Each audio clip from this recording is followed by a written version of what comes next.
get your Orgone Mars. Raise it. Chakra pendant, raise your chakras. Sing with it. Raise it. What I want to talk about is the psychological mind in relations to astrology. You know, most people study psychology without studying astrology.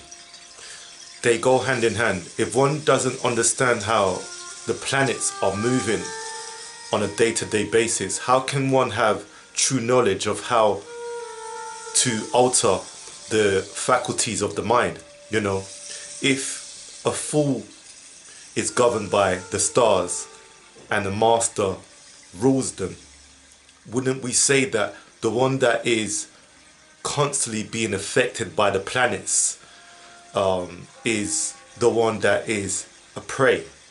So when we look at the nature of astrology, we know that the sun in the sky, when it rises, we're up and we're ready for the day, and when it sets, we're ready to go to sleep.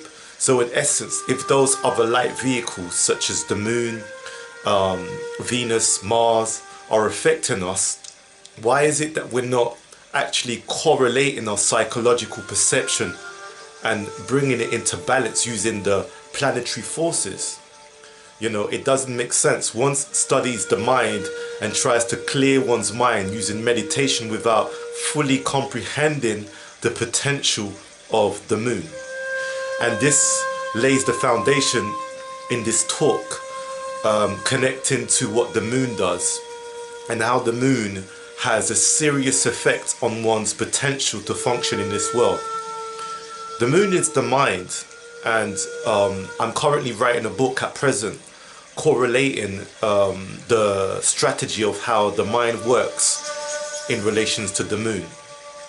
And so what I mean by this is that everybody has a moon sign. We are all concerned about our sun sign. When we look at astrology, we're looking at how our sun is expressing itself to the world, but no one is actually really truly concerned about what the moon is doing, you know, and how the moon has its correlation connection to our thinking, and more so the reactive connection to our thinking and our thought patterns is all laid in the foundation of reactive nature of how the mind responds to its environment.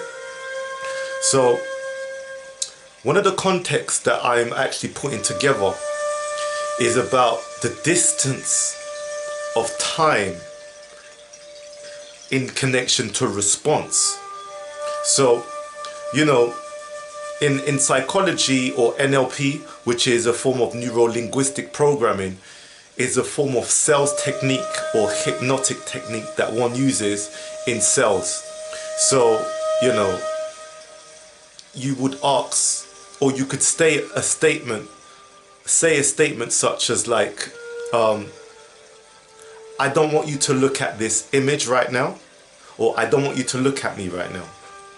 But the moment I say that, you're thinking, oh my God, I'm looking at him. So the psychological response is that I want to look at what he's about to do.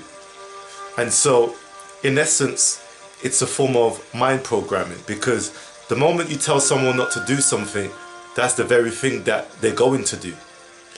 So the dynamic of it is that psychology studies that perception of psychology. However, they don't deal with the distance in time. So the distance in time in response is where lies the treasure of how one can alter, or one can even deepen the perception or the potential of how the mind correlates to its environment. So let us begin. What do I mean? Now, let's say there is a particular event that your mind or you is about to interact or interconnect with.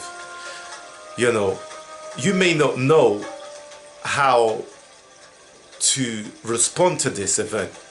However, with a little bit of knowledge of astrology, you can alter the perception to some degree of how those light bodies will affect you.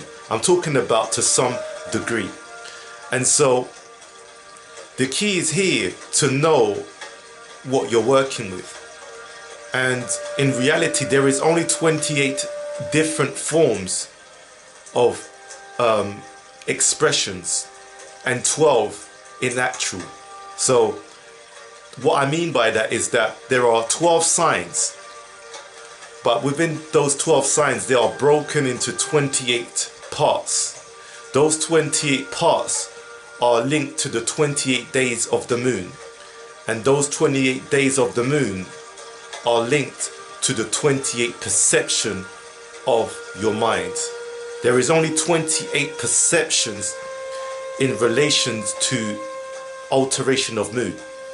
Now, the real essence of time and the mind is interrelated. The mind within itself holds 28 layers, and those, you know, the first essence of time was in relation to the moon, because it was the first vehicle which gave birth to movements, and so therefore means it then created a reflection in time by observing the sun, which is the motion in time. The moon is the reflection in time. It reflects upon time. The sun projects time. It may sound confusing there, but the sun directs the motion of what you should do. And in essence, Saturn is the co-balance between the moon and the sun. Okay, because Saturn is the perception of time, or should we say the angle or the maturity or the end of time. So time ends at the seat of Saturn. So astrological correlations to that might sound a bit confusing if you're new to astrology. However, what I'm saying is that your current perception of thinking is interrelated with the next event that you're about to go into. And the moon has a strong faculty in that. So let us take this angle. You could have been born where the sun was in Taurus. So that means your zodiac sign will be Taurus. On the Western astrology now, they have got us all confused, because although we might have faculties of Taurus, this is not the case, right? We have to look at the essence of astrology and look into the ancient system. So your sun will be in Taurus, but you will also have a moon sign, which might be, let's put it in its worst state. You might have a moon in Scorpio, which is debilitated, meaning that it's at its worst position. It doesn't mean it's a bad thing. It just means that you're going to need to work on it on a deeper scale, and therefore means you're going to need to identify the core of it, to transform it, to make it the best moon sign. So your moon is the side which reflects and goes into the past, like I mentioned. So the sun is the motion in time, so it's the direction the soul wants to head to. So the soul is the sun sign.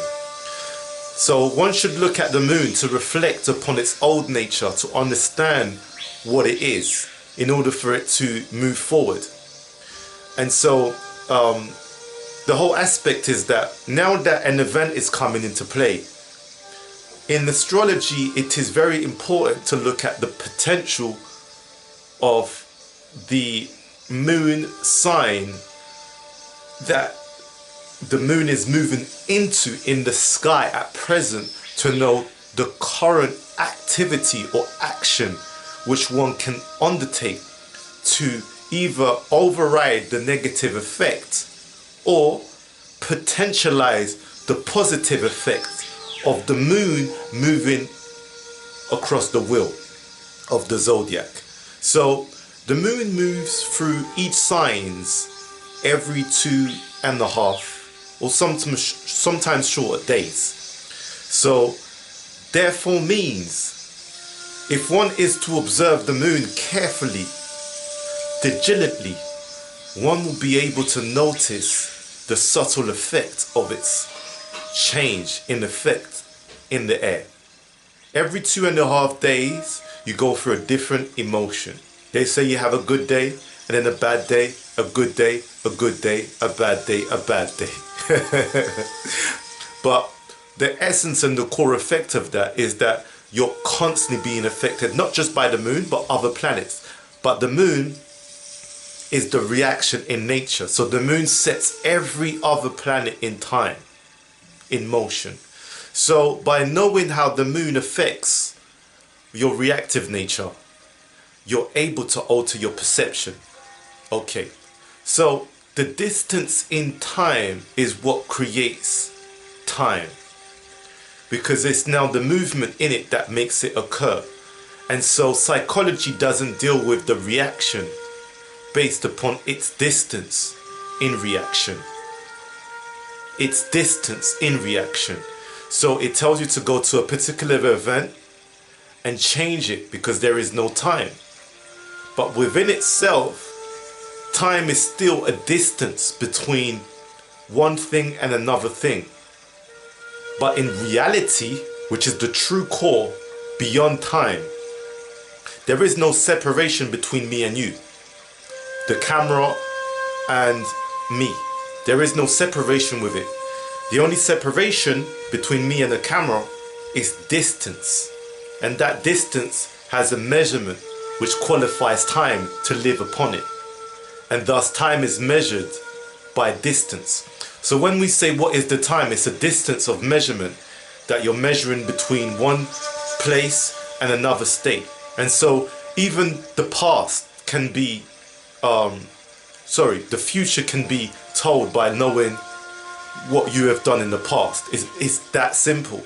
And it's a mathematical equation. So you can know what someone is going to do next week based upon the faculty and the mathematical equation of how their mind function. Because the mind in itself is a mathematical equation. But the only thing that can truly alter it is the moon. Because the moon is the essence of time. In astrology, the fourth house is connected to liberation. And liberation means to liberate the mind from being stuck at the position that it's at. And so the whole key is about observation of how the mind functions. And so when we look at psychology, we always go into the past to change a particular future.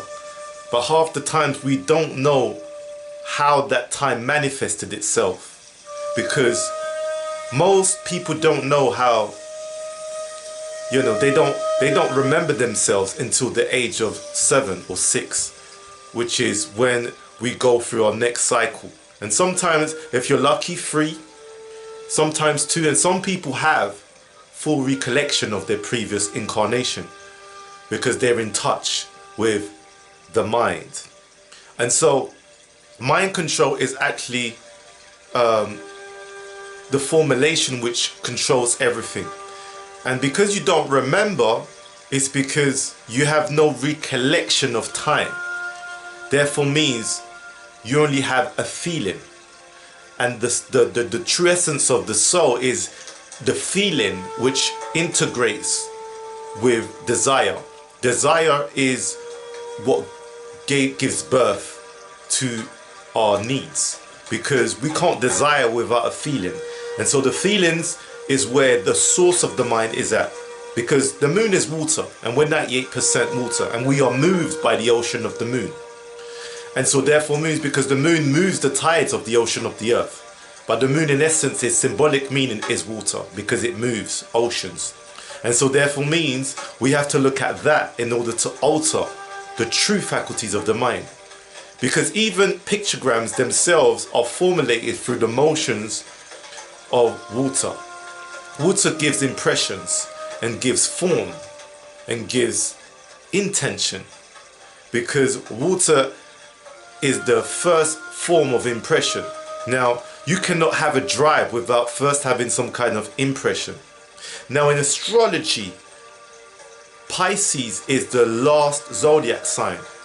You see, before I get into that, is that astrology has 12 zodiac signs. Pisces is the final one. Aries is the first one.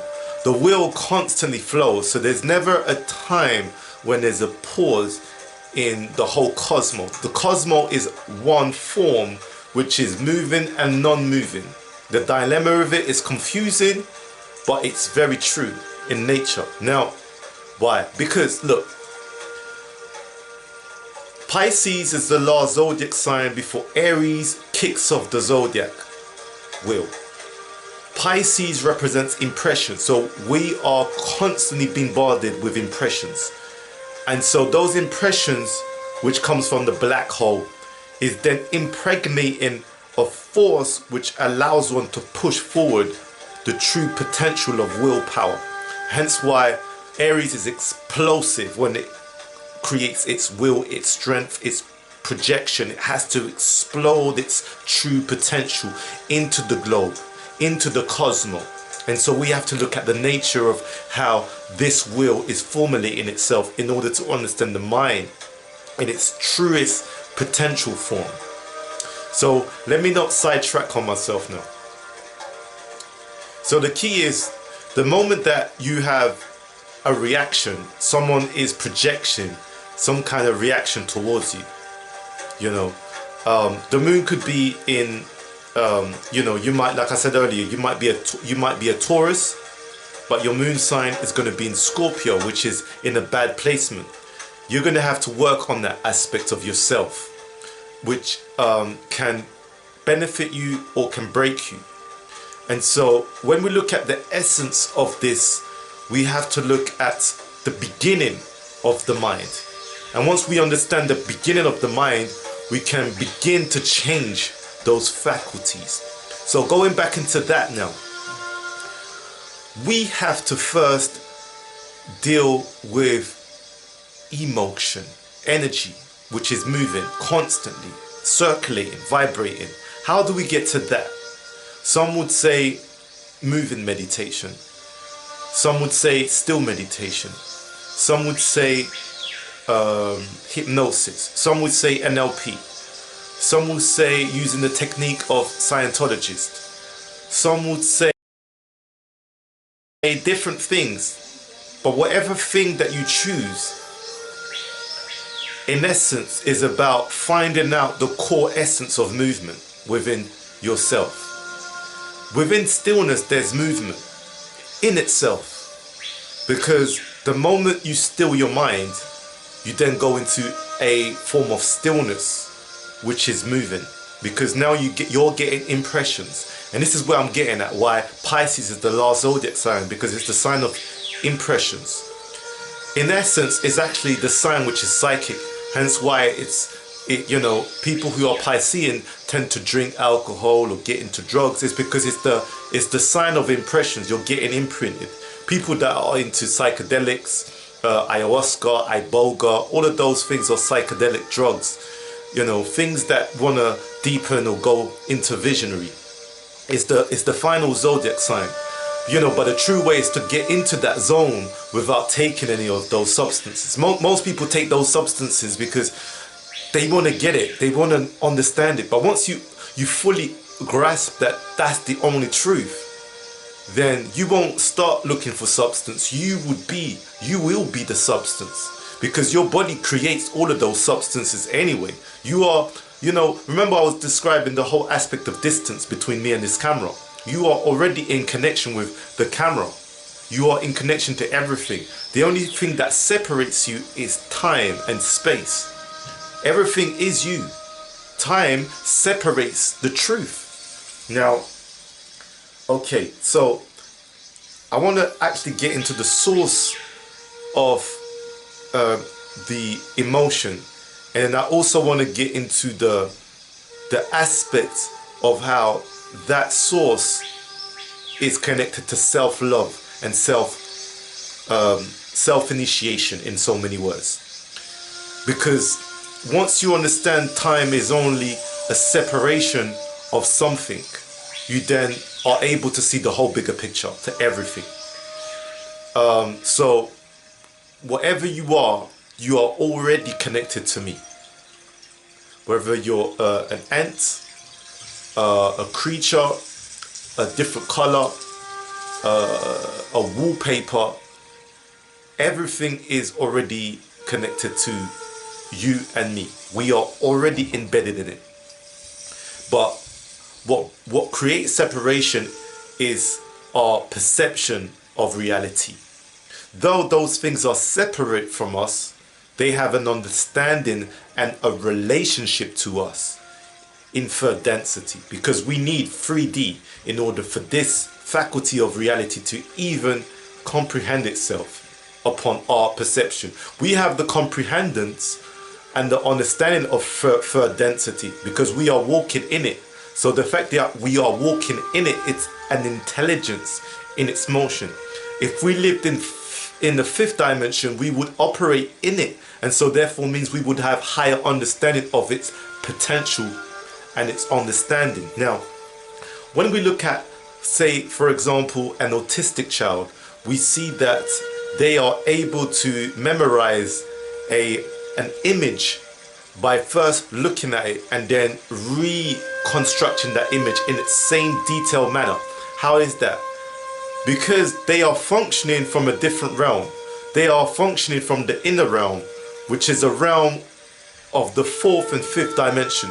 Therefore means they are indulging in a different perception of reality, and thus when they interact with the third density, there is a misconception in reality, and so there is a non-understanding comprehension of what is happening.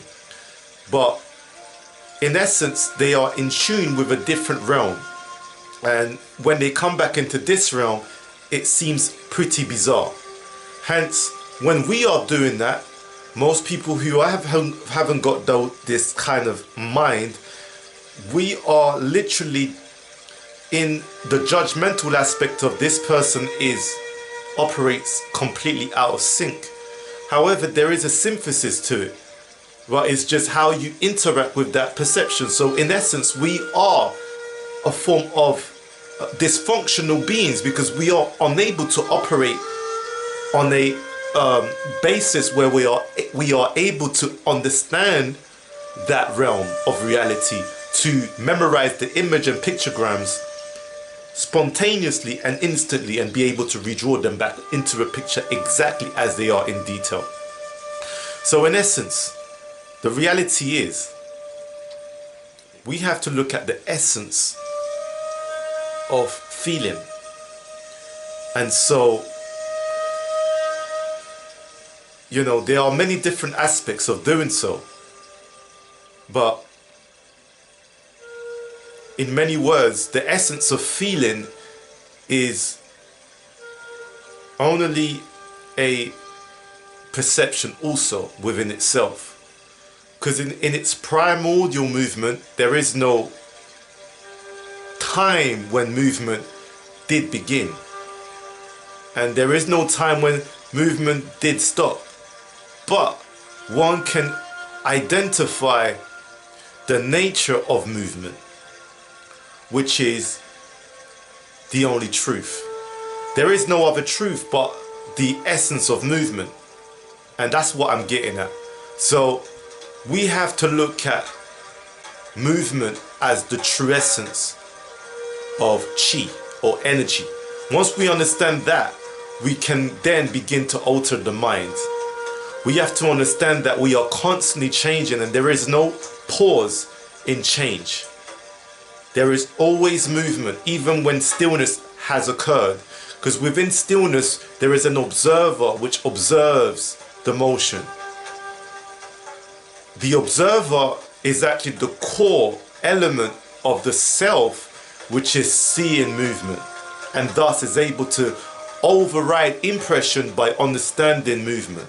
It's separated from movement when it's observing the nature of movement, and thus the lands become one, but separated from the matrix, which we call third density, which is nothing more than that. So the core key is to look at that. And how do we get into that? The practice that I am currently putting together is connected to the faculties of how the mind functions in meditation, but then how it is able to transform itself through compassion. Because in essence, if the lowest form of vibration is fear, compassion as opposed to love, I'm not going to use the word love because love confuses the perception of man. Man is confused to think that love is, you falling in love with somebody else, which is completely untrue. Compassion is the true nature of love. Compassion for all things is what love truly is. And so in essence, when you have compassion for those things, you realize that things within itself allows you to reach a higher nature, which then allows you to foresee and see how the mind functions in completeness. Okay, so now when we look at a pyramid, the top of the pyramid is able to see the bottom. The bottom represents the fear aspect, or the foundation aspect, or the concrete aspect. Hence why Saturn is also connected to fear. Now, once one can get over the qualities of structure, when one can see that structure has to dissolve, that is when one is able to see the light from the top. And that's all it is. To be at the top is to have complete release, to have complete peace, complete surrenderness to anything and anything that could happen. So in essence, just burn my table with the incense. So in essence, reality is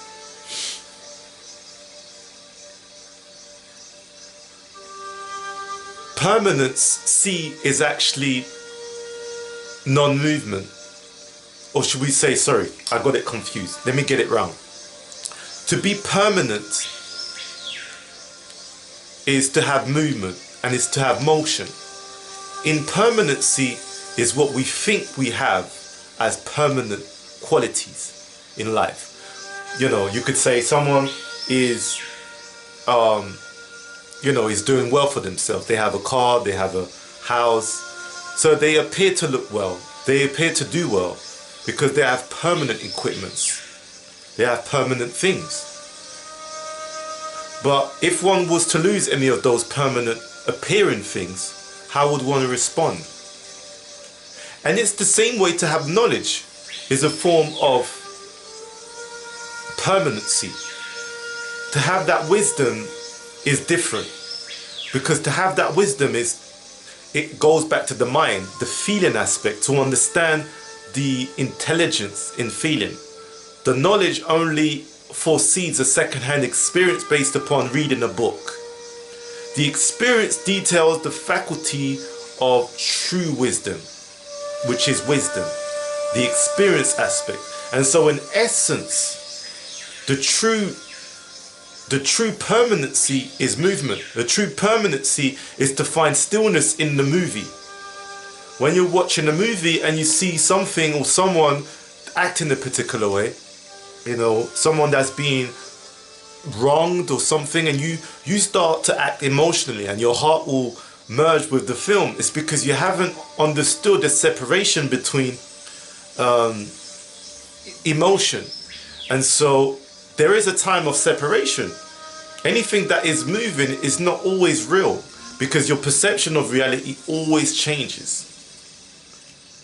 But if you can have compassion for the very thing, you will realize that it is you, which you possibly may have not understood another layer of you. And so the true nature behind what I'm about to write, the book that I'm writing about at the moment, is relative to the concept that because we think that we are separated from everything, we lose the compassion in it. We lose the compassion in it because we don't know that it is it that we are seeking, but trying to figure out a part of it in us to co-create and understand what true self-love is. Thus, relating to someone that we get into a relationship with is nothing more than in search of an aspect of us which is searching for its true love by loving something that we don't like in us to fulfill the true nature of our soul, which is pure compassion. And so in essence, the whole key of separation and transforming the mind is actually understanding who we truly are by knowing that everybody and everyone is only reflecting an essence or a thing in us. Even minerals themselves express compassion to one another. How is it that minerals are interrelated into one composition as, let's say, sea moss? Sea moss within itself has the potential to change its structure based upon what it's relating into. You know, negative ions, which are electrons, which are forming together, which are given a beautiful sensation, can turn into positive ions. If you talk into a water and the water in itself, you are communicating evil thoughts, it will only create positive ions which are bad and harmful for the body. But those same ions can be converted into negative ions, which then can change the formation and faculty in how you are connecting with humanity. Altogether, everything is always in relationship to how you relate. And so, in many words, compassion is the formula to transforming the nature of the mind. And thus, by understanding the relationship to the thing that you don't comprehend, you have to go through pain. And so pain is the teacher of emotion, which allows one to see and foresees. If someone has gone through a negative experience, by understanding that experience yourself, only then will you have compassion. By having an understanding of it, only then will you have a compassion. However, if you do not understand that emotion, that separation, then how can one have compassion for something that one doesn't understand? You have to fully understand what it is that you're going to feel compassionate towards, why you are compassionate to that thing. Otherwise, it's just bare illusion. It's just confusion in assumpting to have compassion. Hence why emotion in its high intelligence of absorption, hence why the full moon represents full absorption, means that one has understood the faculty of compassion to its full extreme by seeing its light in its essence as a reflection of light, which is absorbed by the sunlight to impregnate light in its sense to be full moon. And so in essence, we have to look at the conception and the inception of creation in order to fully comprehend the motion of compassion. You know, you have to feel that pain to actually comprehend someone else's pain, to understand the true nature of compassion, to see how emotion is formulated and that nothing is separated from itself, but the observation is able to foresee and understand itself from being separate from the emotion itself, but then fully immersed in it, so one can completely see what it is trying to impress upon the psyche, to then move forward, to then give true love to another individual. And so that is the key. When we try to completely dissolve ourselves from what true love is, we could never know what it is. We have to literally understand it from its combination of both the masculine and feminine principle, which is the pain and pleasure aspect. Because the pleasure is a desire which was once felt. The pain is when the desire has left itself, and so therefore means it leaves pain behind. And so one has to comprehend that when we can connect to pain, we can then connect to pleasure by understanding that they are one and the same. But we have to understand the light, but we have to also find the joy in pain. And I'm going to touch upon that actually, the joy in pain. And that's in connection to what I'm writing about as well. But I will touch upon it in another video. But obviously, in this video, I just wanted to leave that impression in your mind that astrology is connected to your relationship to psychology and how it affects you in relation to the moon. and your mood is interrelated to. If you would like to get a astrological reading and you want to get into your moon sign and want me to go into that, feel free to just check the link below, visit my website, and I got many videos that I'm putting out soon which is going to be describing how astrology functions, so don't forget to check it out. Thank you so much. Enjoy your rest of your week. Peace.